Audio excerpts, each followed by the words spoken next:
Slobodno penjanje se uzima jedan veliki deo u mom životu, pogotovo zbog toga što mu usmerilo, taman kad sam bio na prekretnici, to je negde oko 18-19 godina, potpuno jedno preusmeravanje energije na nešto pozitivno i novo.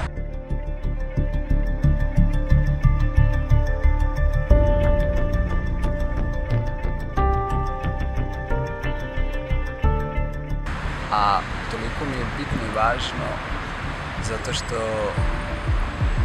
sam dve glavne stvari dobio od njega. Prva je da se suočim sa svojim najvećim strahom, a to je strah od smrti. I druga stvar je da me penjanje naučilo da teram dalje, znači da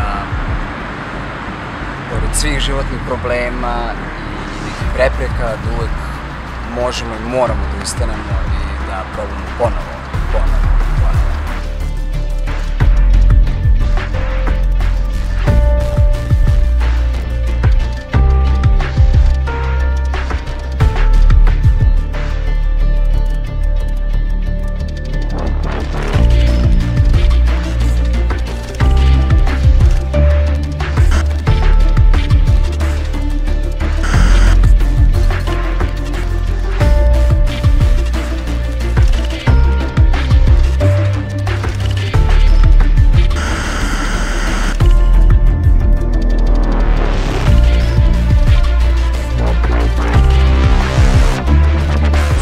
Oprema testirana, sve su to ozbiljni proizvođači koji se samo time i bave. Svako uže, svaki matičnjak, svaki komplet je zasebno testiran na tu neku njegovu nosivost koja i piše na njemu, tako da što se toga tiče, penjač u sportskom penjanju uopšte ne treba da brine o tome da će se nešto desiti, da će da ne bi Bože se preseče uže ili nešto da pukne ili da se iskrivi ili što god. To je nešto što samo treba da se bukvalno shvati kao zdravo za gotovo.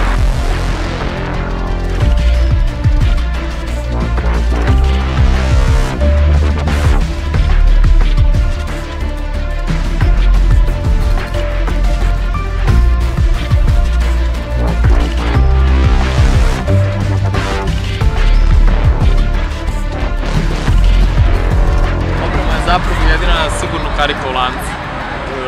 Šta to znači? To znači da su sve povrede u penjanju čisto ljudski faktor. Što znači da oprema je testirana, ona ne može da pukne, ona ne može da zakaže, to se prosto ne dešava.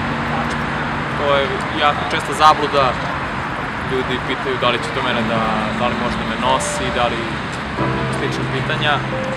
Znači to je jedna jedina stvar za koju možemo da garantujemo, da znamo i to je recimo jako bitno u našoj borbi protiv straha, zato što ja znam da mene ništa ne može da se desi.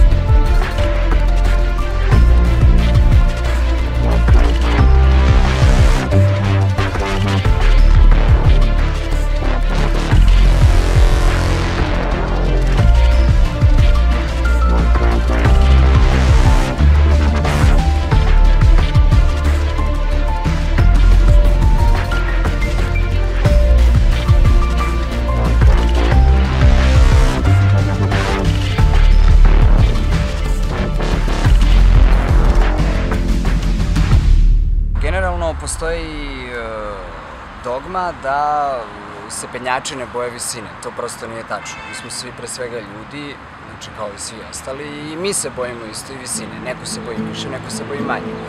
Verujte mi, sve je stvar prakse.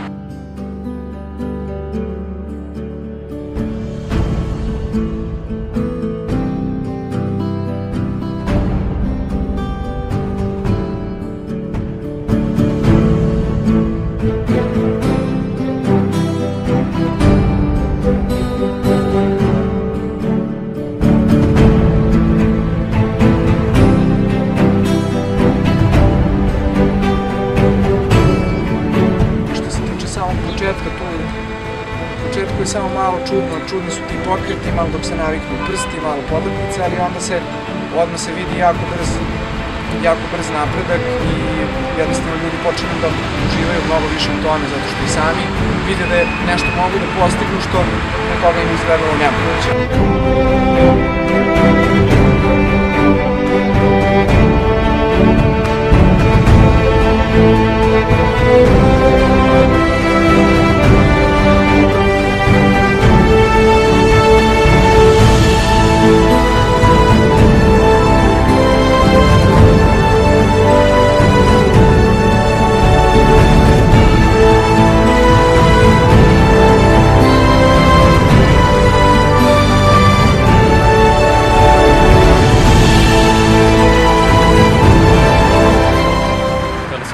Adaptira, da bi već posle jedno mesec dana čovek bio spreman da zapravo počne da trenira. Znači imamo minimalnu osnovu koja je potrebna da krene sa pravim treninzima, sa pravim učenjem penjanja. Pogledam kad dole, mislim se šta ću sada, kako ću kad padnem, da li ću nešto da se udarim. Ali u principu generalno gledano većina tih padova nekih je prilično bezbedna, pod jedan, a pod dva ono što mene u stvari tera dalje da idem, a to je da sam popnem taj smer. Posebno ako je neki smer koji je neki na ivici mojih mogućnosti ili nešto što jako dugo pokušavam. Jednostavno sam taj neki, sama neka pomisla da ću ja to da popnem, mene jednostavno gurnite napred da ja jednostavno krenem dalje. I da manje razmišljam o tom nekom padu, a više da razmišljam o samom činu penja.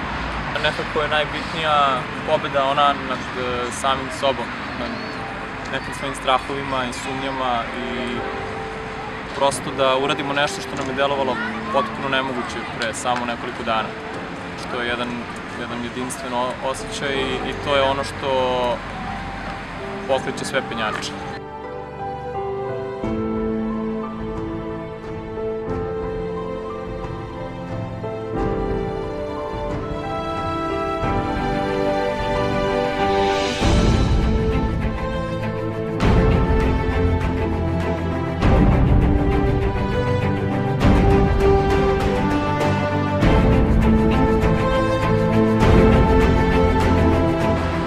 Penjanje je izuzetno zahtevan sport i vremenski, i fizički, i psihički, ali vas takođe uči još jednu treću jako lepu stvar, a to je da morate da verujete. I ako verujete u sebe, ne postoje granice.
I ko proba i ko se stvarno zaljubi u ovaj sport kao ja, nekako, ne znam, potpuno meni je život potpuno promenjen, na bolje, naravno, tako da ja mogu samo svakom da savjetujem da proba.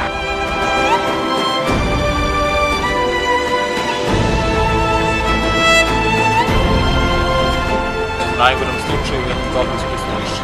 Znači, mi nazvam se upoznao osobu koja je probala penjanje, a da je se to nije svidjelo.